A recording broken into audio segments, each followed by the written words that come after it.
Hello, everyone. Welcome to Fired Up, the podcast for marketers working in early and late stage startups.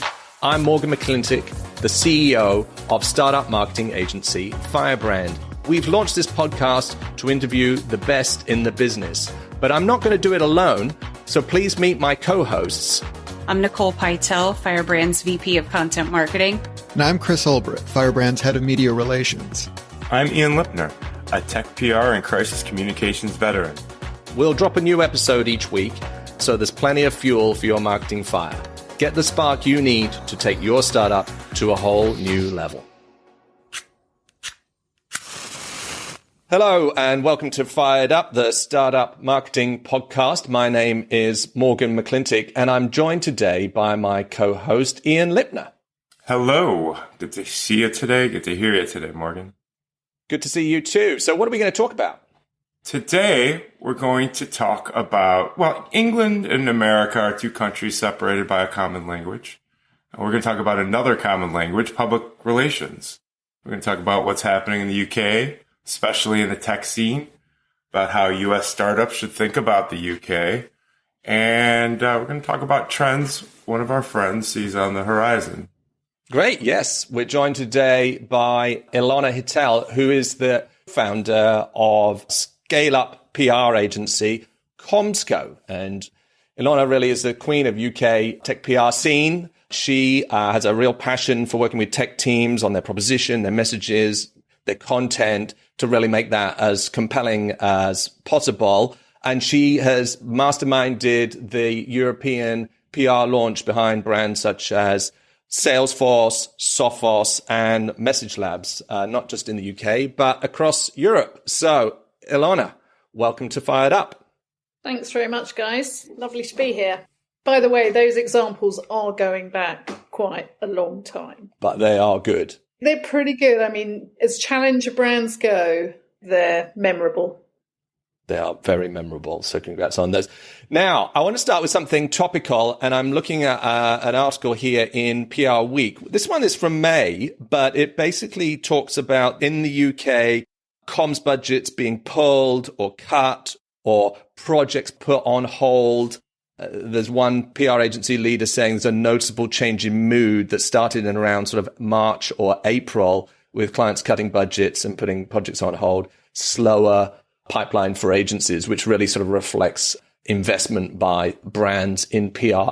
That was a few months ago. What are we seeing now? Yeah, so fortunately, I would say somewhat cautiously, we are in a slightly better position. And I'd be interested to know if you guys are kind of experiencing the same thing. But if you take investment in the tech space in the UK, this year, there's no doubt about it, it has been dramatically less than last year. I think last year was pretty heady. We all saw quite a bit of growth. I mean, we saw about 35-40% growth in our business.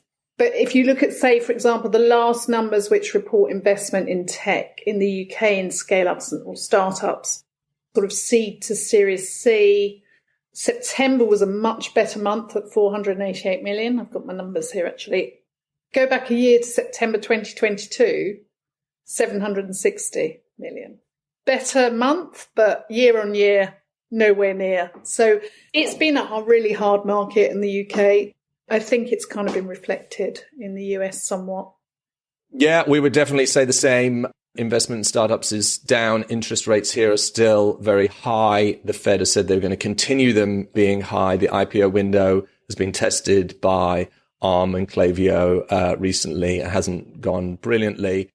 There are companies spending. Now is a good time. Between now and Thanksgiving is a great time for people to do marketing. But with interest rates high, with the conflict, I think a lot of companies are still keeping their powder dry. And the sort of year of efficiency, if you like, that Facebook coined for last year is continuing. Do more with less.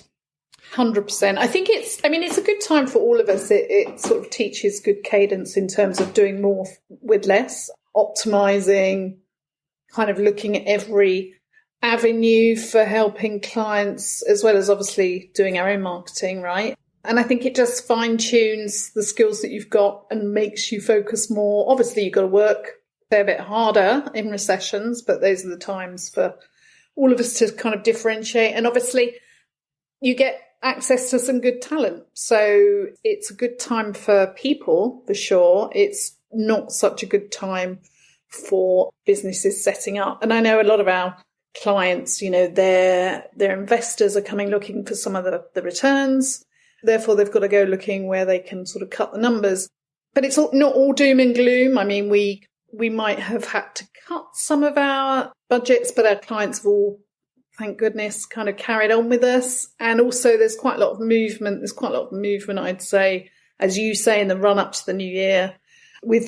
There's still a lot of technology businesses being set up. And I'd say the hot areas for us are obviously AI. I mean, let's not talk too much about AI, but I think there's a huge number of AI businesses expected to set up in the UK in the next 10 years or so. But equally, a lot of those fail as well because they're just too numerous and probably don't get it quite right first time. There's a few kind of examples of that. And there's also health tech. Health tech is massive. It's taking about 30% of all investment at the moment. So I'd say also our business is reflected by that. About a third of our business is now health tech. It's interesting. So it's a good market. It's very exciting, kind of tech for good as well in many instances. But yeah, certain areas are really, really tough, ad tech, martech. There are certain industries that are, looking to cut everywhere pretty much. I mean, we're certainly seeing startups want to tell an AI story, and it's key to their valuation right now. Let's talk a bit about the UK media scene. So to sort of set the scene there, what opportunities are you seeing for startups coming into the UK in terms of media coverage? Media coverage on its own is a tougher business to be in entirely. You've got to look at the whole digital sort of offering. There's more and more competition for eyeballs. There's less media out there. There's not as many paywalls in the UK as there might be in other markets because UK, I saw a report maybe a couple of weeks ago, the UK is listed least likely country in the world to have people spending on paywalls and pay for media. But of course, we've got a cost of living crisis here, so that would explain quite a lot. Times are really hard here. But equally, that has a knock-on effect on media sort of consumption because people are turning away from the news because they don't want to hear the news. That's the sort of a macro level. People are avoiding news, here. I think I've read somewhere like about 40% of Brits are not kind of tuning in because it's not a happy place right now. So you've got to be really opportunistic from a media point of view as well. I mean, there are certain stories that fit certain publications, right? And everybody, when they launch, they want to see TechCrunch, they want to see VentureBeat, they want to see, some of the other BBC, maybe they want to see some of the other publications over here. And if you spin your story right, those are the sort of go-to publications. And if it's the right story, Sifted, for example, you've got to know your contacts and really tailor your pitches and stories to those people. But generally, it's really difficult to get a pitch to the media, even for a sort of someone with our many years of experience. There's always some other news that's overshadowing the agenda right now. Technology now underlies everything anyway, but your technology has to fit into the categories that the media are looking to write on, such as, I would say, sustainability, climate, diversity, AI, and even AI is just saturated now as well. So you've got to really have an angle for that.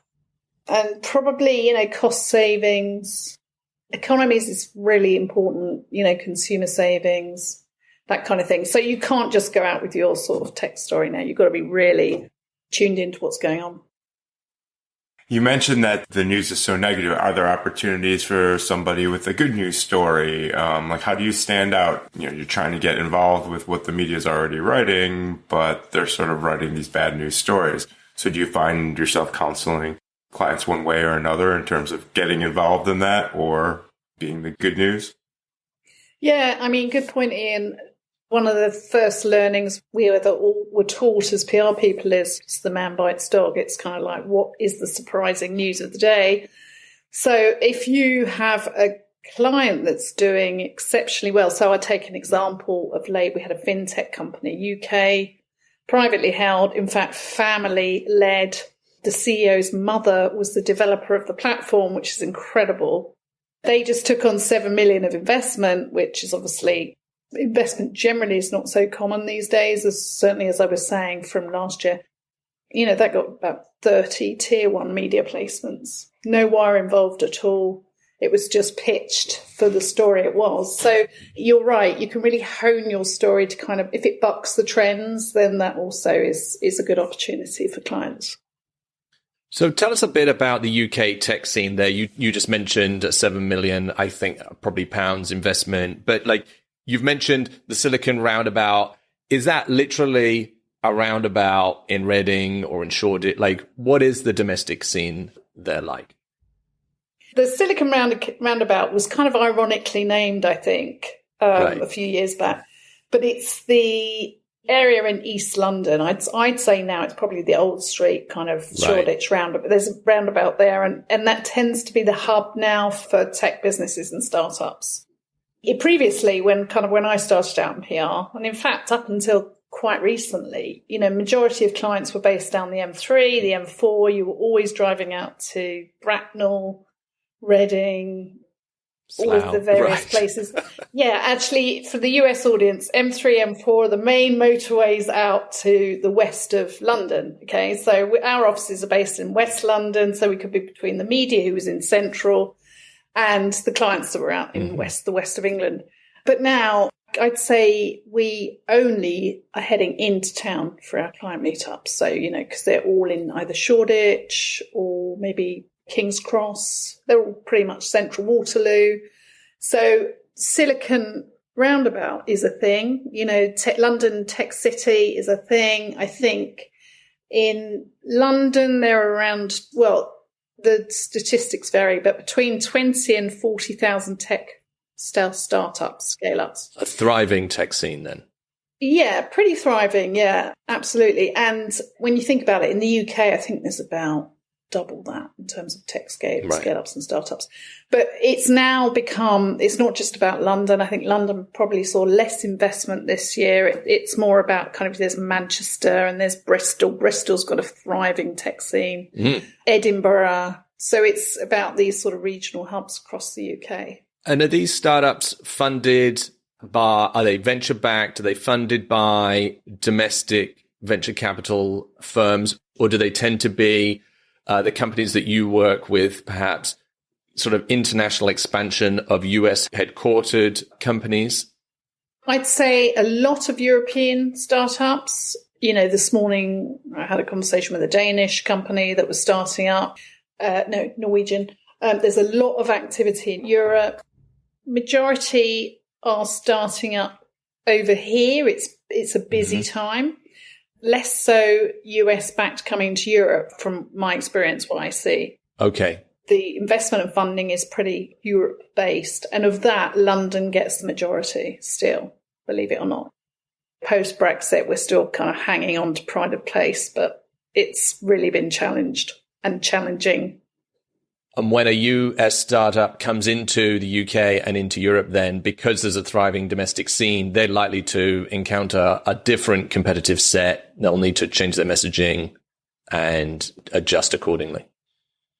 That's another interesting point, actually. At the beginning of the year or last year, there were a lot of US companies trying, we're having a lot of conversations with US companies trying to break into UK and Europe. This year, it's really been very quiet. In fact, I don't think I've had one conversation, not with regard to companies breaking into the scene. Obviously, there are companies that review and have global agencies, but you've raised a good point there. It's been pretty barren, to be honest, which is really sad to see.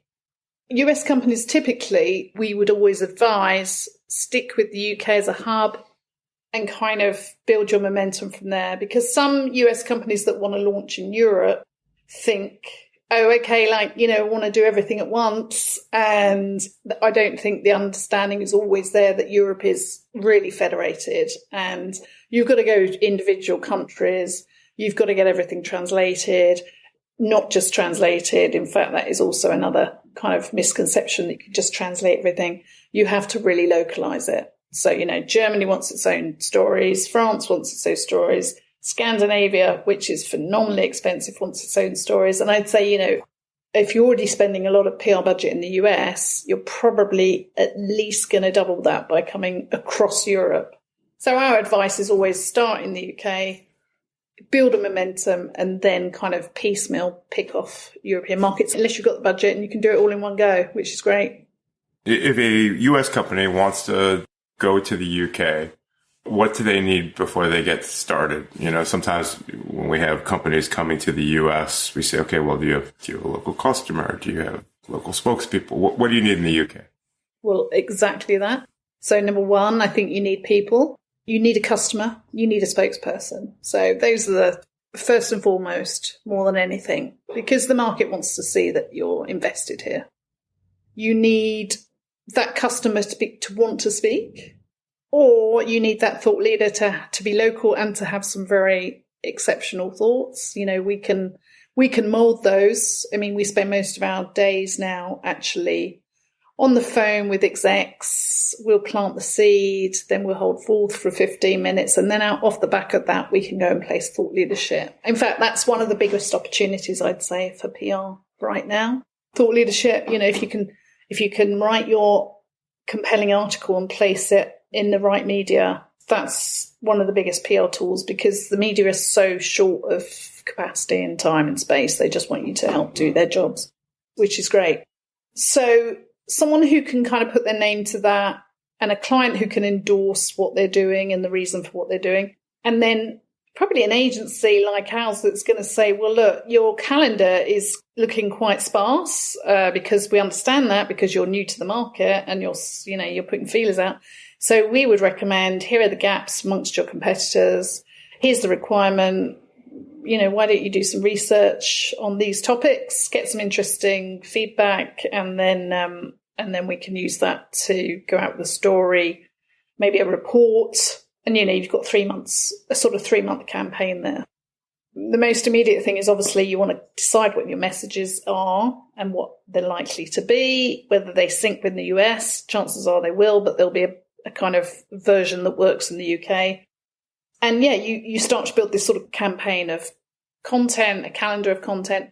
And I don't know about how it is in the US, but the calendar days over here work really nicely. They give you a really good, if you can hop onto a calendar day that syncs well with your messages, then that gives you a boost along the way.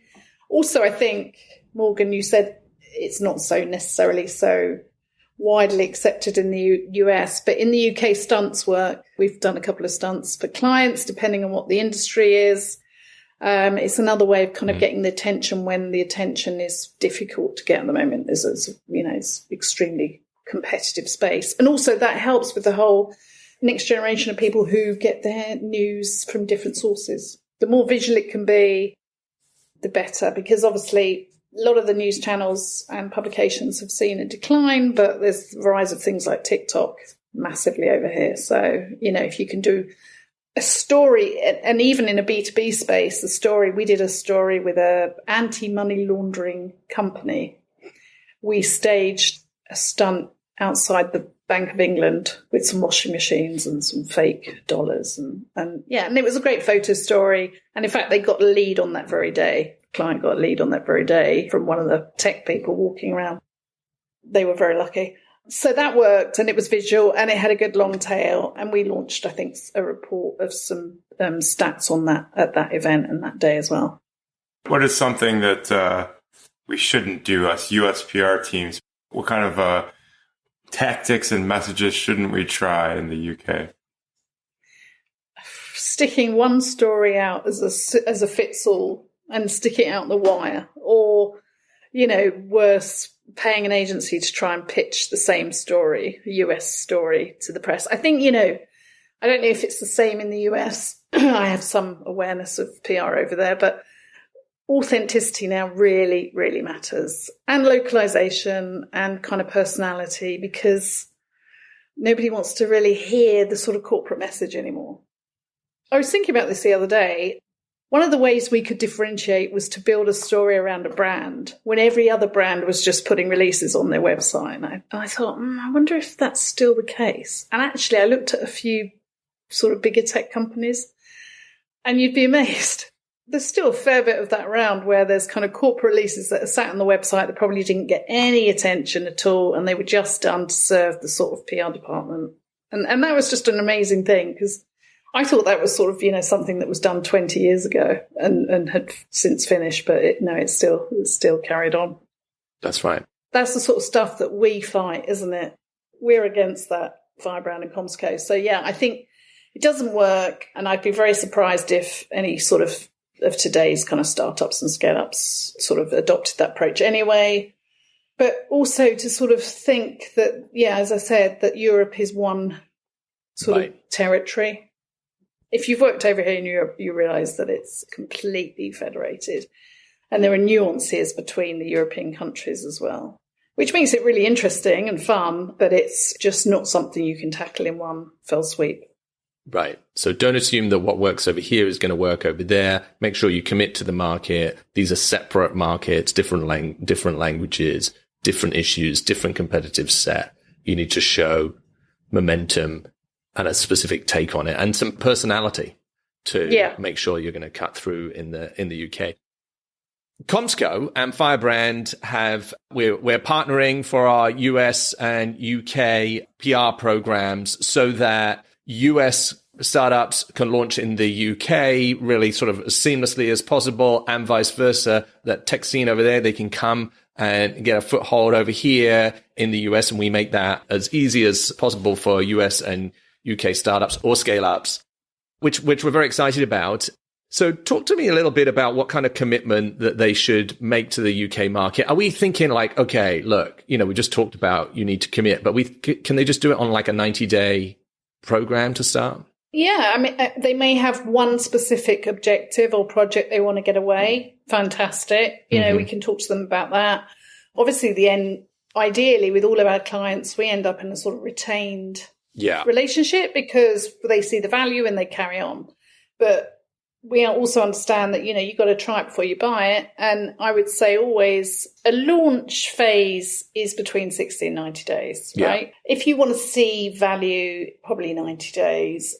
But equally, if there's one strong story, you can maybe condense that a little bit more just to see how it goes and how the market responds to it. Mm-hmm. Yeah, this program is really timely. 2024 planning, as I say, the market started to move a little bit, which is so nice to see. And we've got clients that are looking to go into the US as well. But obviously, clients coming the other way, the beauty of this is that more we kind of understand, and Ian, we understand what makes a good PR campaign. We have similar sort of values and tactics, and the advice would be, I think, pretty similar, albeit slightly different tactics in each market. Yeah, and so, I mean, a lot of agencies or a lot of clients are forced to work with a global agency, and I think this is the beauty of this, is it's kind of like a boutique, but we know each other very well. We work as a sort of single agency, so best of breed, both markets, and a lot of energy as well would go into any launch. And we know the market, we know the media, and it could be fun as well. Absolutely. Totally agree with that. Just providing an alternative to the sort of big PR agencies that have multinational offices that just really don't suit. They're not set up to fit a startup, scale up, smaller businesses that from a retainer perspective, but just also from a staffing level of seniority, types of breadth of services that you're going to offer. That's just not how they're geared up to deliver, because they're much more of a sort of a big triangle of staff, lots of junior staff who you can throw a big program when there's lots of junior things to do. But for startups, they need great senior counsel because they got to get it right first time. And that's something where you just need a bit, a different model, I think. I think as well, there's this sort of myth that, you pay one retainer. If you pay a retainer, you just get, a certain amount of time. Whereas I would say, we would commit to deliverables. And if you're a scale up, you've got to get return. You've just got to, because you don't have the budget. You've got to be accountable. And I think that's sort of all part of the package when you're working with scale ups and you're working with challenger brands. you have to affect change, you have to impact the marketing, and they have to see the impacts. And I think it's basically what you'd love to do but didn't think you could because you're a scale up. What we've got in place makes it very affordable. Yes. Yeah. I mean, that's definitely a factor. And I do want to ask about objectives of doing PR. The companies that you work with, what are their main goals from conducting a UK PR campaign? It used to be sort of air cover for one sales guy that had been sort of parachuted in from a US company.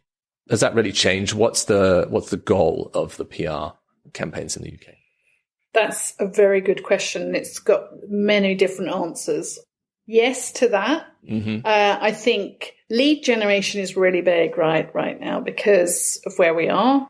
Everybody's battling for budgets. Everybody's battling for investment. So we've got to support the lead engine. And with customer references, we do that. I mean, we've had some amazing results when we get an interesting customer.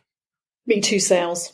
And then, there might be an event that they've spent money on and they want to get maximum return for that. And we can really help with that to optimize it, to get leads, even meetings we've been known to fix up for clients. Not that we're not in a meetings business, but, if you make a lot of noise about things, it does deliver traction. I think, the other thing is if you're looking to recruitment fees, I've always stood against them. And clients of ours that have been establishing over here, we've done the right type of PR and we've ended up helping them recruit. So they've saved money there as well. Investment, there's been more investors looking at them. So there's another reason that they might look to PR. There's a whole host. And then, just kind of website traffic and positioning versus competition. There will be things that really are key to clients, and that's what we nail at the outset. So, whether it's share of voice, the message that they want to be associated with, web traffic, recruitment, all of those things, we can sort of plan a campaign around them. But as long as we understand them, I think that's key. Sometimes we see clients ask us or companies assume that they can use their newswire service to cover a market. Is that effective? Do UK press even use the newswire?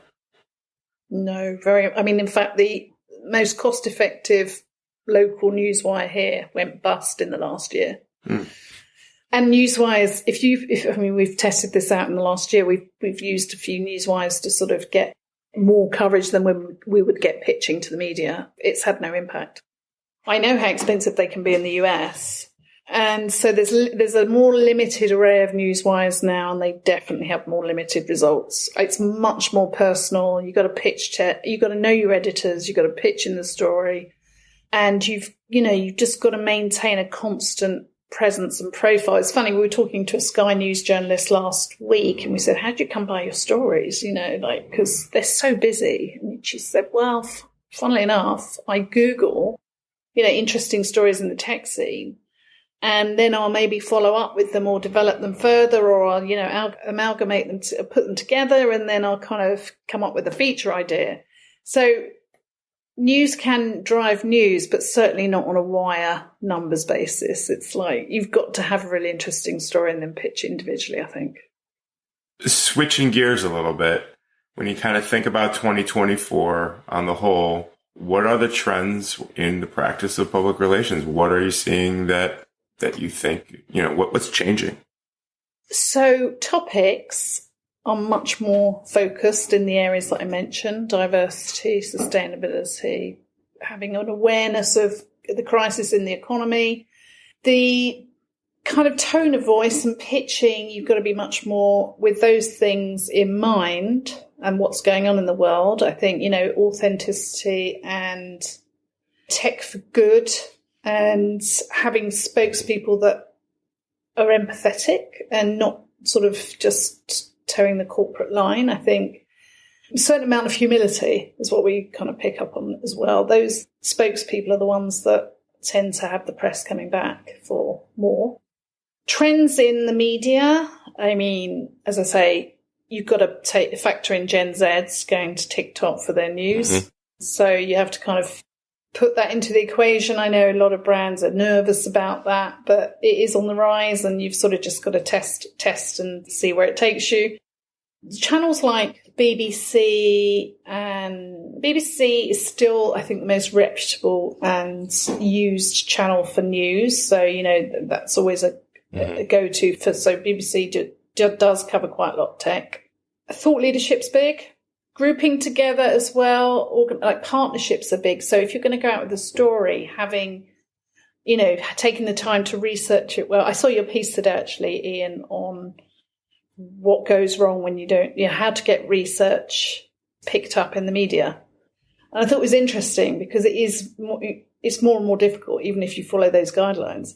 But I think if you go to sort of certain sources for quotes, so associations, you've got to raise your game at every level, I think. Get a spokesperson from a different organization to comment, have great visuals, make a video. I think the medium as well is next year it's much more short form. And so things are changing. And then there's this kind of lack of trust as well in the media, particularly over here. So you've got to be agile and honest and authentic. There is a lot of things going on, but also, as I say, even though there's two things as well, the paid for side of things, as I said, the UK readers won't pay for their media. The worst in the globe. I can't believe that. But it's actually more credible than it used to be to pay for your media as a client as well. So advertorial is more acceptable, I think. And that's because, we're all suffering this cost of living crisis. Investment is affecting us all. And therefore the media probably are hit, more than a lot of organisations. So, you've got to realise that we've all got to make our money somehow. Don't rule out paid for media if you choose it wisely and it's kind of in the right place at the right time to the right audience. Yeah. I mean, we've certainly seen over here most startups being completely open to doing sponsored or paid pieces, paid media content, because the publications, that they work, they used to get a lot of their revenue through events or what have you. And so now they are doing awards and they're doing other things. You've just got to be completely open to that. We're starting to ask our guests for predictions for 2024. Do you care to throw your hat into the ring for that? Sure. I think, I've probably just listed a few of them, but I think obviously AI and more AI. Yep. I mean, just AI. And over here as well, quantum computing is going to be big. And particularly in the UK, it's a big investment zone for it. And, the universities are spinning out a lot of quantum organisations. And quantum is extremely exciting, particularly if you can get your head around it. I think there's going to be more concern over sort of data privacy with AI and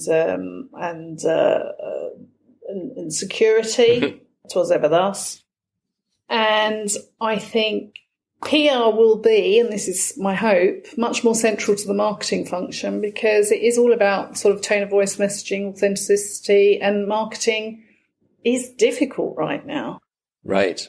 Agencies like ours, I mean, I also agree with Sam Whitmore when he said to you, positioned yourself well at Firebrand. It's much more about digital and therefore, the PR has to sort of be fully integrated with everything that is going on. And I think those are the things that I would probably predict for next year. Everything else is up for grabs because you've seen what the news agenda does and what it's done in the last 4 years. Jesus. Fast-moving media agenda. There you are. That's pretty much guaranteed. Right. Good one. So our next section is called Smart People, Dumb Questions. I literally have a bag of questions. My first question is, what celebrity do people say that you look like? Oh, that was left good. Was that on the list? Shall I move on? No, it's fine, actually, because I remember, but this was about 30 years ago, Goldie Hawn. Goldie Hawn. And then I found out, just last year, I think, that she's also Hungarian. Oh. Of Hungarian descent. So that makes sense, right? Never seen in the same room at the same time. So you could literally doppelganger for Goldie Hawn. If you could learn one skill instantly, what would it be? Just app development, I think. Application development. Yeah, in my field. Otherwise, playing the piano. Oh, what is the most unexpected turn your life has taken? Oh, my God. Well, that's quite a good question. Brexit was quite a big unexpected turn for me and for the country. But I can say I've reversed it because I've just got my Hungarian citizenship. So I've now got an EU passport back. So I'm an EU citizen again. Mm-hmm. So I've turned it back. You've turned it around. I've turned the bad to the good again. And in fact, I've just applied for my daughters as well. So we're both going to be EU citizens. Congratulations. Congratulations. That's great news. Is that a turn? I think that is a turn. Well, I think it was a huge turn for the nation backwards. Turn around to go back in time. Yes. That's fantastic. Our next section is called the FiredUp 5. So, Ian, take us away. Only short answers. What would you have done if you weren't in PR? Either a film critic or in my dreams, right? This is like theoretical. I'd love to have just been a film critic, international film critic. Or I would not be an influencer because it's so not my thing, but a travel writer. Now you obviously just have to be an influencer. And that's because I think, I'm never in the same country for more than sort of a week or so. So I'd be a travel writer or a film critic. What's a new tool or gadget you've recently started using, not ChatGPT? Maybe SEMrush. That's quite good from an SEO analytics point of view. Quite like that. Yeah, but I have to say, as far as tools are concerned, I think LinkedIn's made a massive comeback. What's the thing that you've learned this year? That you can turn it around. No, I haven't learned that this year. I learned that about 25 years ago when I started. No, that you can think you're dying and then you can know that you're going to be all right. So, there you go. Face death, look death in the eye, and then be back on form. Literally. What marketing tactic are most brands overlooking? LinkedIn. Ilona Hitel, founder of scaleup PR agency CommsCo. Thanks for coming on FiredUp. If people want to reach you, where should they go? You're most welcome, by the way. They can reach me at all the usual places. LinkedIn, funnily enough. Ilona Hitel. I don't think there's many Ilona Hitels out there. Actually, Hungarian for Helen Credit. Helen Credit. Fun fact. Don't know that. Or my email, ihitel@thecommsco.com. And our website is thecommsco.com. Happy to chat to anyone that's interested in UK PR or European. And thanks for having me on. Great to talk to you. And we look forward to catching up with you soon. Yeah, sure thing. Thanks, guys. Well, that about wraps it up for today. But before we close, we did want to offer all of our Fired Up friends a chance to grab a mega pack of all of our ebooks and guides. That's our guide to content marketing. That's our startup guide to paid media using Google Ads. It's our guide to attribution. You can get all of those, over 100 pages of goodness, at firebrand.marketing/firedup freebies. That's freebies with an S. And we hope you enjoyed the show. And if you did, please give us a rating wherever you get your podcasts or drop us a note at firebrand.marketing. And as ever, the details of how to get in touch with our guest today can be found in the show notes. Thank you for listening. And until next week, get out there and crush your marketing goals.